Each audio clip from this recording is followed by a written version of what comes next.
Tyler Rose Garden? Because the Tyler Botanical Garden is located here, which includes our demonstration gardens for the Smith County Master Gardener Association. The Tyler Rose Garden is considered the largest municipal rose garden in the United States. The city of Tyler bought the property in 1912. In 1938, the idea of creating a rose garden came about, and in 1952, the Tyler Rose Garden opened to the public. So today, we're not going to visit the Tyler Rose Garden. We're going to visit the Heritage Rose Garden, the Shade Garden, the Idea Garden, all maintained and funded by the Smith County Master Gardener. The gardens that we volunteer in here at the Tyler Rose Garden used to go by the separate names of the Heritage Rose Garden, the Shade Garden, the Sunshine Garden, and the Idea Garden. It was a bit cumbersome trying to tell people all the gardens that we volunteered in and maintained, and some of them which we established.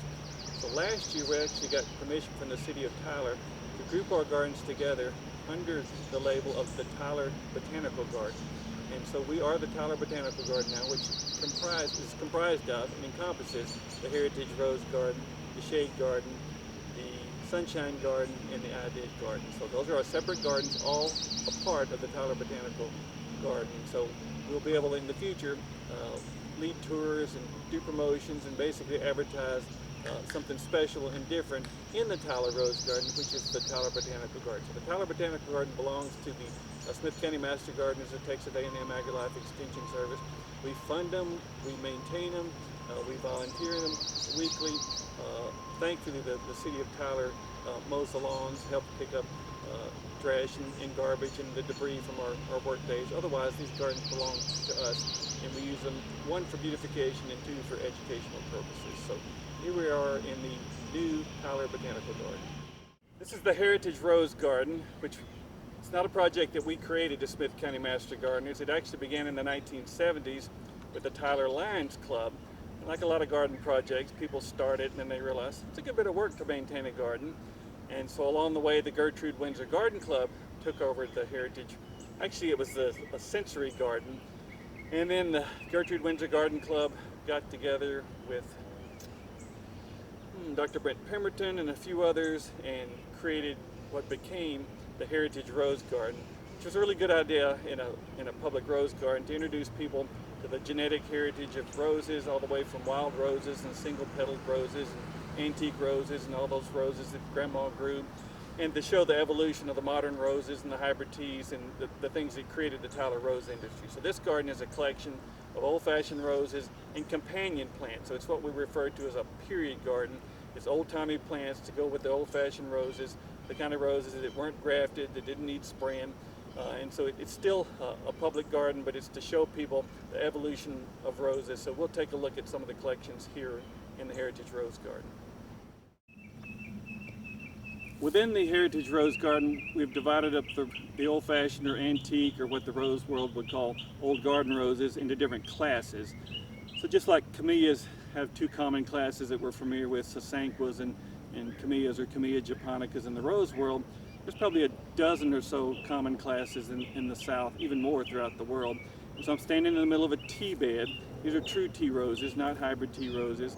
An old-fashioned rose that was once popular in the South, or a group of roses that go all the way back to China. They're a little bit subtropical, so they weren't cold hardy in the north. They're not great cut flowers, but they really were the common rose in the South. If somebody had one rose in their landscape, it would be a tea rose outside the door that they'd throw the dishwater on and that sort of thing. So we have a collection of tea roses here. We have a collection of China roses, which are actually the ancestral parent of all ever-blooming roses.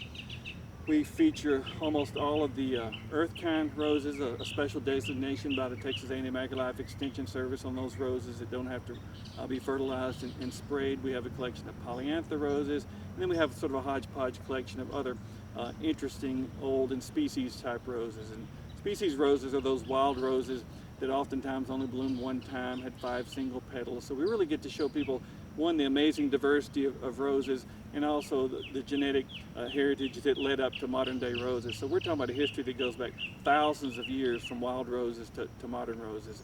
And of course today things like knockout roses are popular, shrub roses that are easier to maintain. So we have a little bit of all those things here in the Heritage Rose Garden. One of the gardens that you as interns and as Smith County Master Gardeners volunteer in to help maintain. So we tend to meet on Tuesday mornings from about 9 to 12 each week in the Heritage Rose Garden. I actually volunteer in the Heritage Rose Garden each week. So lots of planting, maintaining, seed collection. One thing that's different about this garden is the companion plants that we grow here are either old-fashioned perennials or they're reseeding annuals. So we don't actually buy transplants from the nursery and put them in like you typically see in a garden. These are old-timey flowers that drop their seed, come back each year. So we're all the time collecting seed, thinning things out, weeding, mulching, deadheading roses, but we don't maintain these roses like they do in the rose garden. So they're not heavily pruned using fancy pruning methods. We give them a light shearing in the spring, a light shearing in the fall, one time a year fertilization, and then we don't spray them. So it's a pretty garden, it's a great garden,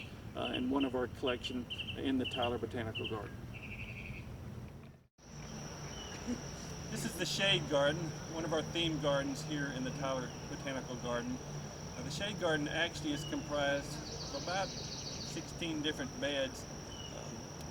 They all started out originally as a camellia garden, probably in the 60s or so. So it's actually the old camellia garden.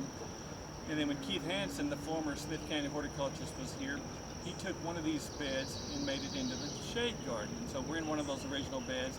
The first hosta trials for the entire state of Texas were done in this bed. Up until that point, most people, including myself, didn't think you could even grow hostas in Texas. So Keith and the master gardeners here in Smith County did a great job of maintaining this bed. I think at some point a second bed was added.